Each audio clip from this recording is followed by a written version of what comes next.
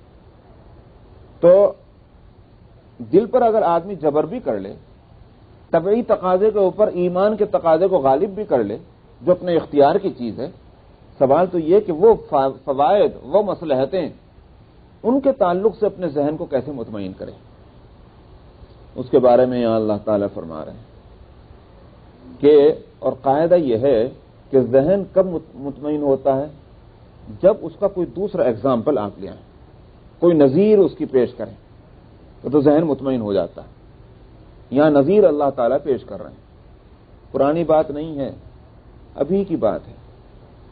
اللہ تعالیٰ نے تمہارے کن کن موقعوں پر کس طرح سے مدد کی ہے۔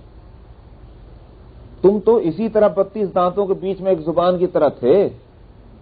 یہ خطرہ اگر آج تم کو ہے تو وہ خطرناک حالات تو آج سے پہلے زیادہ تھے، لیکن اللہ تعالیٰ نے تمہاری کس طرح سے مدد کی۔ تو قرآن شریف میں اس مضمون کو مختلف مواقع پر مختلف اگزامپل دے کے بتایا گیا ہے۔ مثلا ایک جگہ بتلایا گیا بدر میں ہم نے تمہاری کس طرح مدد کی تھی۔ یہاں تازہ ترین واقعہ جو ہوا اس نزول سورت کے قریب ترین جو یوں کہیے کہ واقعہ تھا، وہ تھا سن 8 ہجری کا۔ یہ آپ کو یاد ہوگا یہ سورت کب نازل ہوئی؟ یاد ہے نا جو میں نے بتایا؟ نہیں، سن 9 میں نے بتایا تھا، ذیقعد سن 9 ہجری کے اندر، اور اسی طرح ذیقعد کے شروع میں اور ذی الحجہ کے شروع میں، یا ذیقعد کے آخر میں، اور کچھ حصہ آخر میں جو آ رہا ہے وہ رجب میں۔ تو سن 9 ہجری کے اندر یہ سورت نازل ہو رہی ہے۔ سن 8 ہجری میں مکہ مکرمہ فتح ہوا ہے، شوال سن 8 ہجری میں رمضان میں سفر ہوا ہے، اور شوال کے بالکل پہلی اور دوسری تاریخوں کے اندر نبی کریم صلی اللہ علیہ وسلم نے مکے کو فتح کر لیا، ہو گئی بات۔ تو سن 8 ہجری کا میں اس کے بعد ایک واقعہ ہوا 5-6 شوال کو۔ تو مطلب یہ کہ 9 رجب میں یا ذیقعد سن 9 ہجری کے اندر یہ سورت نازل ہو رہی، تو 7-8 مہینے پہلے کا واقعہ ہے، ٹھیک ہے نہیں بات یہ؟ سن 8 یا 9 مہینے پہلے کا واقعہ ہے، تو بالکل ریسنٹلی ہوا۔ کس طرح تمہاری مدد ہوئی؟ وہ کون سا موقع ہے؟ وہ ہے غزوہ حنین کا۔ دراصل صورت یہ ہوئی کہ جیسے میں ابھی بتلا رہا ہوں کہ شوال میں جب مکہ مکرمہ فتح ہو گیا بغیر لڑے اور بھیڑے، 12,000 کا لشکر مسلمانوں کا نبی کریم صلی اللہ علیہ وسلم کی سرکردگی میں مکہ مکرمہ پہنچ گیا، اور مکے والے جو ہے مقابلے کی ہمت نہ کر سکے، سب دم دبا کے بیٹھ گئے۔ نتیجہ اس کا یہ ہوا کہ آپ نے اسلام کا جھنڈا لہرا دیا اس پر، مکہ مکرمہ پر، آپ کی حکومت، آپ کا اقتدار قائم ہو گیا۔ مکہ مکرمہ کی حیثیت آج ہی نہیں، اسلام کے بعد ہی نہیں، اسلام سے پہلے بھی اس کی حیثیت مسلمہ تھی، اور ساری دنیا میں ہو کہ نہ ہو لیکن خود عرب کے اندر تو تھی۔ مکہ جس کے ہاتھ میں، ظاہر ہے کہ اسی کا زور اور قوت جو ہے اسی کی پورے عرب میں ہوگی۔ قریش اسی کے بل پہ تو لڑ رہے تھے۔ قریش کو جو خطرہ تھا مسلمان ہونے کی صورت میں وہ یہی تو تھا کہ اگر مسلمان ہوتے ہیں تو ہمارے ہاتھ سے چودراہٹ جاتی ہے مکے کی، اور مکے کی چودراہٹ کا مطلب پورے عرب کی چودراہٹ جانا تھا۔ مکہ مکرمہ فتح ہو گیا، اس کا مطلب یہ ہوا کہ اب عرب کفر کے جھنڈے سے نکل کر، نیچے سے نکل کر اسلام کے جھنڈے کے نیچے آ گیا، یہ صورت ہو گئی۔ ٹھیک مکے کے بدر درجہ جو رکھتی تھی سیاسی اعتبار سے یا اپنے وسائل اور ذرائع کی طاقت اور قوت کے اعتبار سے وہ طائف تھی۔ یہی وجہ معلوم ہوتی ہے کہ نبی کریم صلی اللہ علیہ وسلم نے مدینے کی ہجرت سے پہلے مکے کے حالات جب ناسازگار ہوتے چلے گئے اور وہاں کام اسلام کا کرنا بالکل ہی مشکل ہو گیا تو آپ نے طائف کی طرف رخ کیوں کیا تھا؟ وجہ اس کی یہ تھی کہ اگر مکے والے نہیں مانتے، نہیں سمجھ رہے ہیں، طائف والے اگر سمجھ جائیں تب بھی کوئی نقصان نہیں، اس لیے کہ مکے کے بعد دوسری بڑی بستی پورے عرب کے اندر وہ طائف کی تھی۔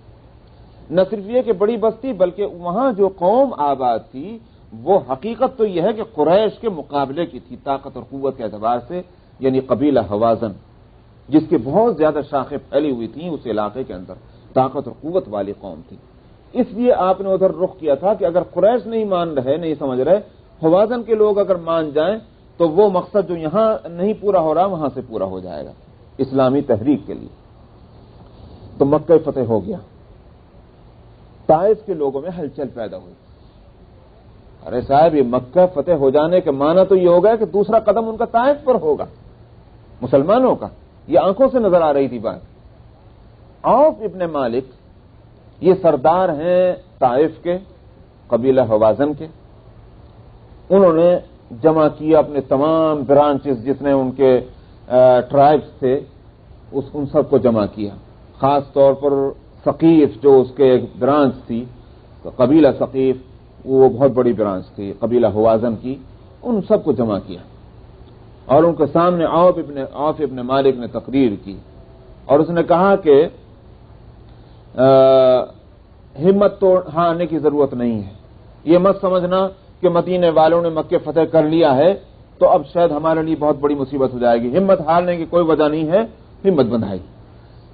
عوف ابن مالک کو تو یہی خطرہ تھا، اگر ہم نے یہاں کوئی اقدام نہیں کیا، کوئی اسٹیپ نہیں لیا تو اس کا مطلب یہ ہوا کہ یہ ہم پر اٹیک کریں گے، وہ بڑی مصیبت بن جائے گی، ہم کیوں نہ آگے بڑھ کر ان پر اٹیک کر لیں، تو اس طرح سے ہم کو کامیابی کی کچھ امید ہے۔